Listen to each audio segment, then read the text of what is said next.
Adik. Adik. Adik. Tak payah nak nyorok. Mari sini, tolong ayah potong buluh ni. Ha? Ayah nak potong bulu, nak buat meriam, lawan kampung sebelah Adik ni, benda yang sia-sia macam tu, laju je. Ayah nak buat lemam lah. Esok kan nak raya. Yelah. Ayah, adik rasa kan tahun ni tak payahlah buat lemang. Sebab kita kan dah tiap-tiap tahun makan lemang. Apa kata raya tahun ni kita buat makanan unik? Adik ni, takkan nak suruh ayah buat chicken chop pakai buluh ni. Itu rumit ayah, bukan unik. Maksud adik, raya 2026 ni kita buat makanan unik macam agar-agar? Agar-agar? Tu biasa, dek. Lah, biasa sangat. Kalau agar-agar kering? Tu luar biasa. Jom ikut ayah, kita buat agar-agar kering. Jom.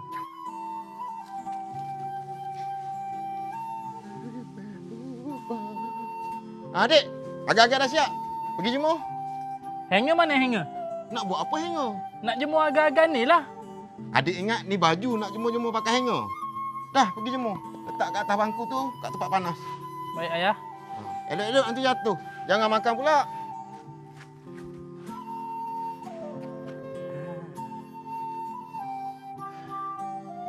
Panaslah pula hari ni. Haus.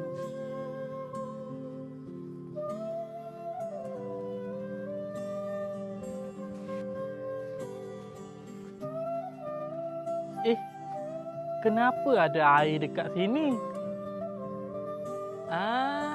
Ni mesti ayah buatkan untuk adik. Sebab adik dah tolong ayah buat kerja hari ni. Ayah sayangkan adik rupanya. Untuk minumlah. Bismillahirrahmanirrahim. Sedapnya.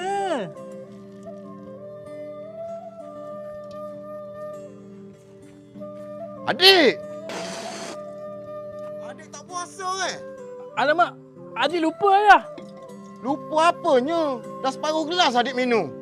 Habis tu siapa letak air dekat sini? Tak tahu, ayah tak tahu. Ya ke ayah tak tahu? Betul, memang ayah tak tahu. Ya ke ayah? Adik jangan tengah-tengah ayah tak tahu. Confirm?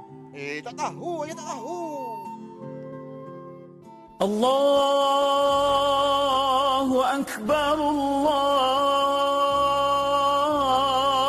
Akbar, Allah. Selamat Hari Raya ayah. Adik minta maaf dari hujung rambut sampai hujung kaki. Selamat Hari Raya, dek. Ayah maafkan adik.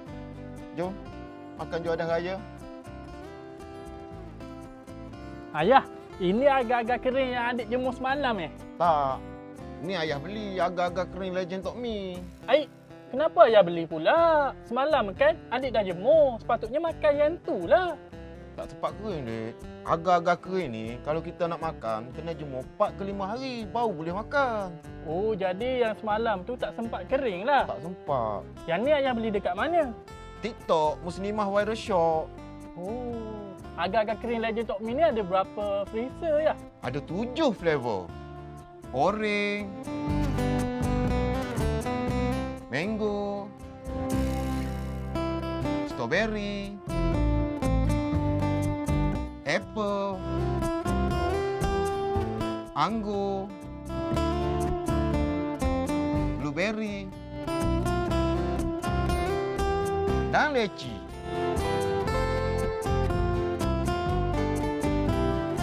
Agar-agar kering Legend Tok Mi ni, dik, sesuai dimakan oleh semua peringkat umur. Yang paling penting, rasa buah-buahan dan kurang manis. Dah, cuba adik rasa. Adik nak cuba apple lah. Bismillahirrahmanirrahim.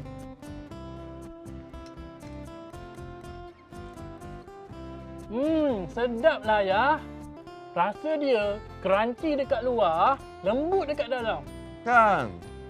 Ayah, agar-agar Legend Tok Mi ni kalau nak beli, ada beg kuning tak? Ada. Ni, tekan dan beli sekarang. Oh, senanglah. Kalau dah habis semua ni, boleh beli lagi. Boleh.